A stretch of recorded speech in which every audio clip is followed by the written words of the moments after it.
Um, the meeting in Maine was intense in the numbers of workshops.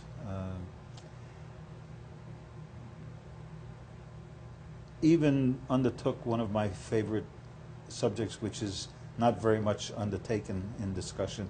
Every time we discuss 9/11, and I say it was an inside job, people say, well, you're just a conspiracy theorist. And I say, well, tell me what kind of a theorist you are when you can theorize that 4 aircraft were hijacked in the area where we have the best air defense in the world. How could that have happened? It's a miracle. And then one plane crashes into a building, and another plane crashes into the building, and they both come down in free fall speed. And the people who investigated said, well, it wasn't free fall, it was pancake. Well, it couldn't have been pancake because it came down in free fall. It's a miracle. I mean, this is this theory that we are pumped with. Oh, and then how did building number, isn't dealt with at all in building number 7. How did building number 7 come down? Wasn't hit, didn't have any fire. Actually, the fires in the second building were almost out when it collapsed. And how does a building come down in its own footprint? Unless it's demolition. Can't. Just can't. Those buildings would have toppled over. It's a miracle. I mean, that's what you want to talk about conspiracy theory. What we are believing is the conspiracy of miracles. Right? Scientific miracles that a building can come down in free fall speed by pancaking one. If it's pancaking, it can't come down in free unless it's a miracle. But that all happened almost 10 years ago now. Yeah. And so some of our viewers may not remember that. No. May not be old enough to remember it. So I watched it. I did too. I watched it on TV. And as the first building was hit, I thought, oh God, what? Remember when it hit the Empire State Building? What was in the 40s, 50s? And so many people were hurt, and it's going to be worse now because there's so many more stories above, and this is a bigger aircraft, and the fire it'll be jet fuel burning. And when the second one hit, I couldn't control my smile. I said, oh my God, they're burning the Reichstag. Instantly, anybody who knows anything of history knew that they were burning the Reichstag. And some of our viewers may not know about the Reichstag either. Oh, well, Hitler burned the Reichstag and blamed it on the communists. When Hitler was first elected, right. The first thing the Nazi Party did was to burn down the Reichstag to give it an excuse to turn Germany into a dictatorship. Right. Yeah. And it's an amazing coincidence that when Bush is first elected, right away the Trade Center collapses, and we have the Patriot Act. Yeah.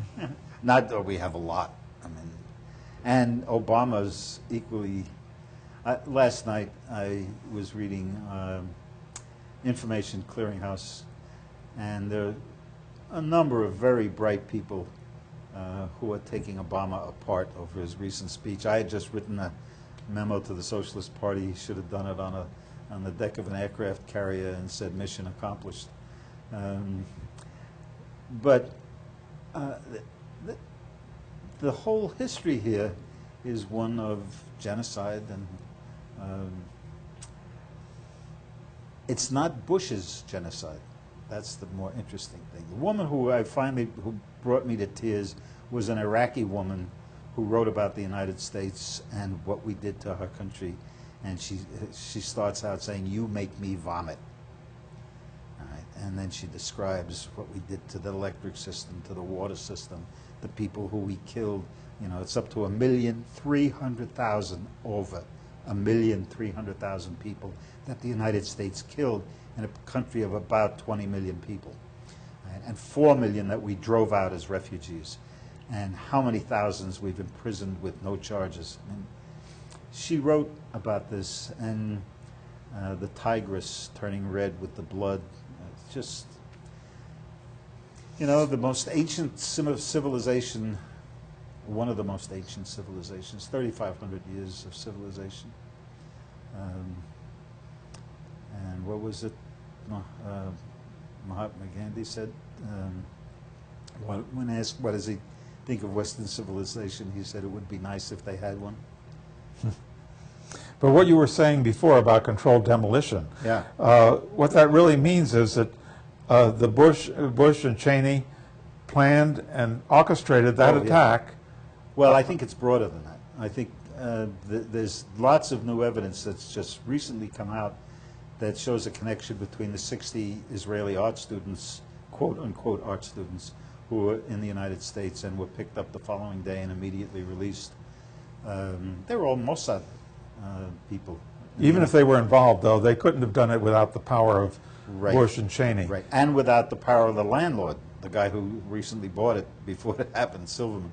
Well, I don't know about that, but that's certainly something to investigate. But the basic idea is that Bush and Cheney murdered 3,000 of their own citizens in order to give them an excuse to go over to Iraq and murder another 100,000 of innocent Iraqis and put them in jail for defending their own country. 1,300,000 is the 1,300,000.